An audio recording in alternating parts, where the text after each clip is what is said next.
Okay, let's dive right into this. If you've bought pretty much anything online recently, you've absolutely seen them, right?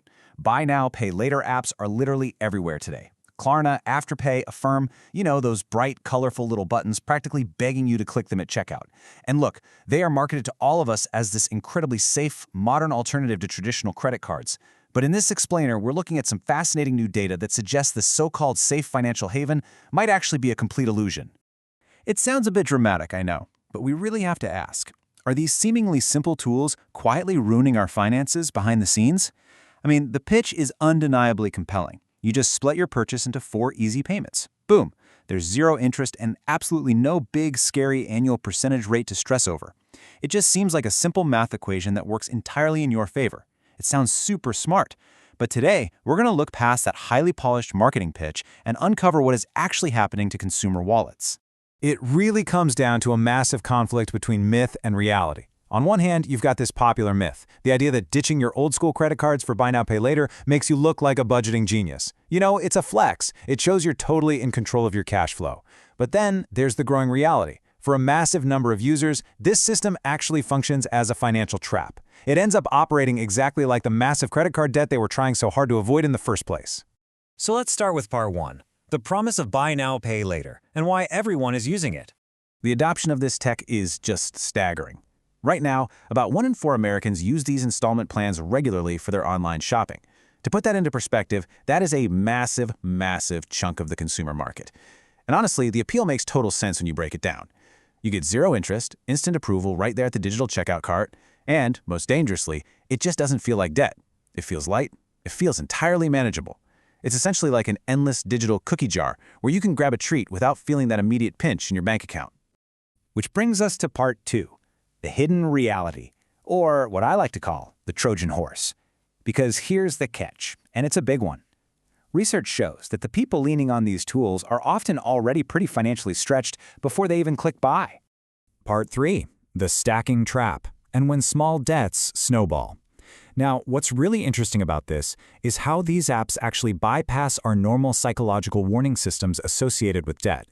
Because of that, users unknowingly fall into a really dangerous habit. Let's trace exactly how this happens in real life. Okay, so week 1. You use the app for a fresh pair of shoes. It's just one small payment today. Really no big deal, right? Then week 2 rolls around. Things are maybe a little tight, so you use it for groceries. Again, you're just paying a tiny fraction of the cost up front. Week 3, you realize you need to grab a quick birthday gift, so you put it on another plan. Separately, these are completely harmless, isolated split purchases. But then, week 4 hits. Suddenly, all those separate timelines crash into each other. You haven't just bought 3 isolated items, you've inadvertently created several small, separate debts that are now all coming due at the exact same time. It morphs into one massive, unmanageable bill. So, the absolutely crucial point here is what happens next. When that week 4 bill becomes just way too much to handle, you inevitably miss a payment. And the second you miss a payment, the trap springs shut. Many of these apps will suddenly hit you with unexpected late fees. And it gets worse. A reported missed payment can literally tank your credit score for up to 7 years. Think about that.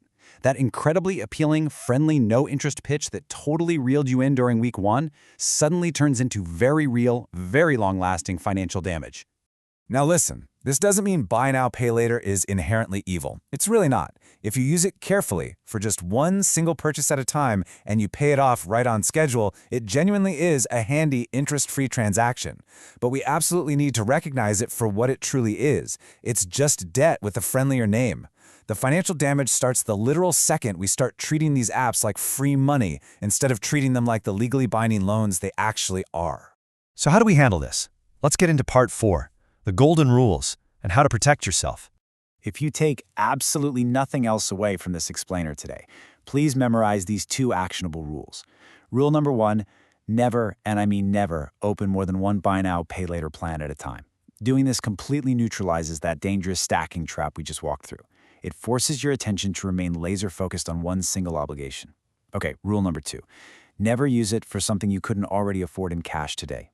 If you follow those 2 guidelines strictly, you actually stay in the driver's seat. You ensure your purchases remain genuinely interest-free and completely manageable. Now, I really want to hear from you guys. Have you used Klarna, Afterpay, or Affirm recently? Be completely honest with us down in the comments. Did these apps genuinely help you budget your money, or did that sneaky week 4 stacking trap catch you off guard? Let us know what your experience has been. And hey, make sure you're subscribed because next week we are breaking down another massive money trend in a brand new explainer that is absolutely not what it seems. See you then.